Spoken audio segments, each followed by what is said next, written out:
Hey, it's Eric Pappenfuss. It's Friday, so it must be a bye day, and we are in Princeton, New Jersey at the official start of book sale season.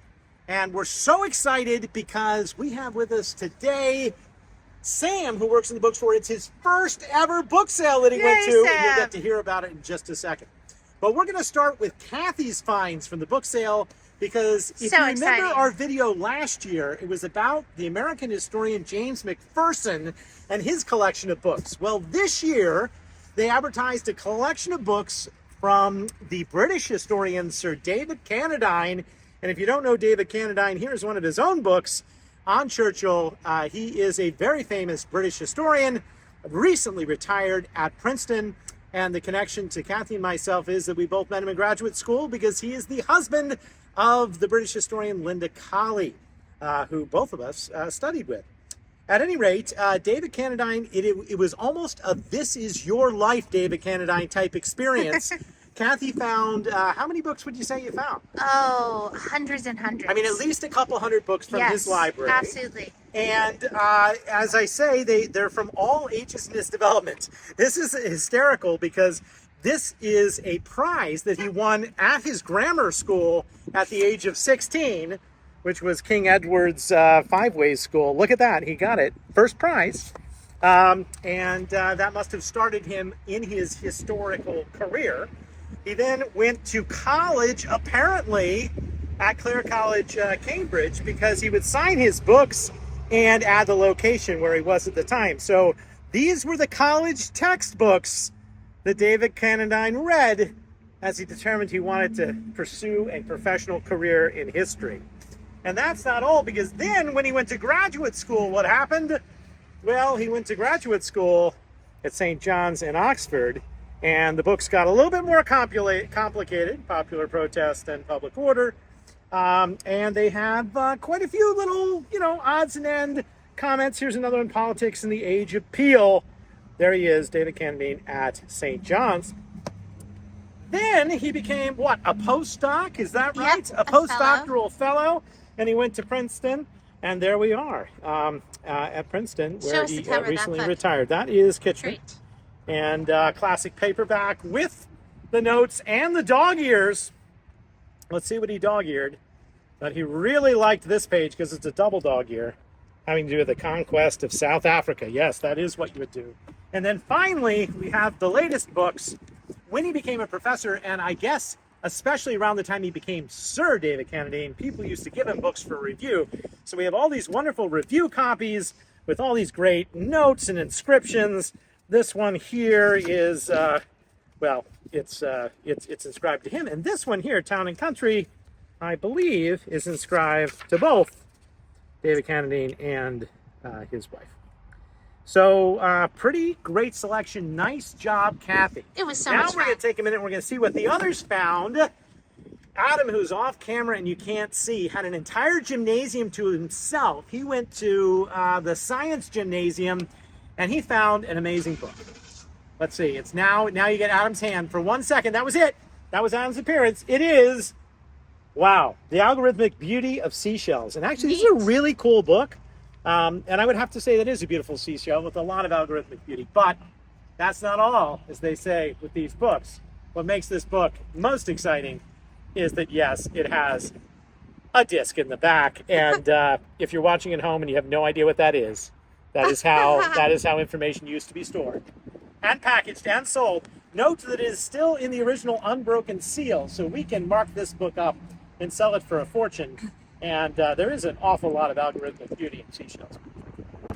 All right, Sam, as promised, we're coming to you as the newbie, as the first ever book sale attendee. Now, you've been in the book business for what? Over 20 years, right? 18 years. 18 years. But you've never been to a sale and never been to a sale like this. What was your overall impression of this particular sale and the 50,000 books we found in Princeton, New Jersey?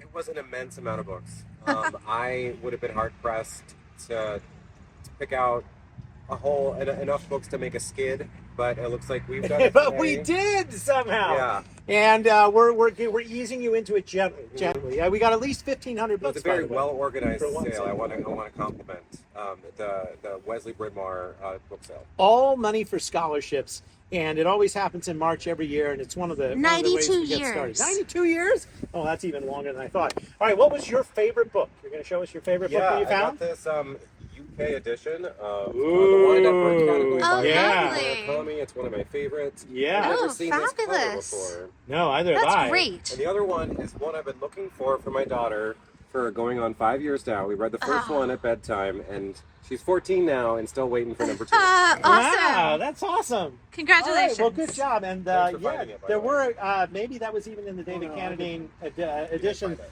library, because it's hard to find those UK covers. All right, Eric, you're a seasoned pro, so I'm expecting your best find to be quality. Let's see, what do we got? I haven't seen this yet either. This is live. Adam did find this, but I found it in the pile. All right, all right, we're- Adam took it off the table. All I right. have found this book of mediocre unicorn photo or art pieces called "In Pursuit of the Unicorn." It has Wow. a fantastic embossed. Embossed Oh, look at unicorn. that. Yeah, I mean, well, Mhm. And then it wonderfully has very, very boring and disturbing pictures of unicorns inside, wow. like this. Like this one. Uh-huh.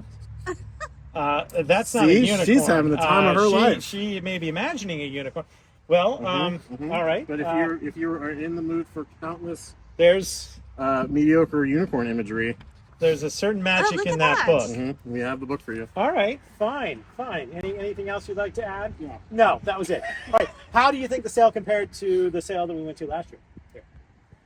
I think it's pretty comparable for sale. And if you haven't seen our buy day from last year, go back and watch it. We'll put the link right. Please comment, but we'll put the link right below here on YouTube. They're pretty comparable. All right. Now, I have to say, I got to go to the Rare Book Room. I didn't go first thing. They only allowed like 10 people in at a time. And I wasn't able to get in until, I don't know, what time was it? It was like 3 o'clock in the afternoon before I could finally get in. But there were still interesting things in the Rare Book Room. And I'm going to show you 2 of them. I found this beautiful book called Picturesque B&O. And what this was a book to encourage people to travel on the B&O Railroad. And it was part of a series of books called Picturesque. There's a Picturesque America, a Picturesque Palestine, a Picturesque Europe, it's all these different things. But it's filled with wonderful engravings of what you would have seen along the B&O Railroad as you were traveling, including some of the characters and other things. So it's a promotional thing for the B&O. But I also found, and this is unusual, some manuscripts in the Rare Book Room, ones that deserve further research. But I'm going to take them out here because we bought these individually. And they are officially from the Naval Department here in 1920. And they are signed by the Assistant Secretary of the Navy. And do you see who that is? Yes. It's FDR. And there's actually pretty interesting content. And I am fairly sure it is not a secretarial signature. If you look at the F there and the F there, there's definitely a smudge and a dot. There's definitely a loop here, which there isn't a loop there. So I don't think it was from the same hand necessarily. Same hand, but not from some sort of a device. But those were really interesting. I'm going to hand those to Adam out of the view. I'm going to show you 2 other amazing books. Here we go. First, it's a first edition Hitchhiker's Guide to the Galaxy. Ooh. And one of the things that makes the first edition of the Hitchhiker's Guide particularly interesting is that it is actually smaller than the book club edition. Huh. It's like the only book that I know of where it's the complete reverse. Normally when you get a book club, it becomes smaller, but this one is smaller, and the book club is actually full size.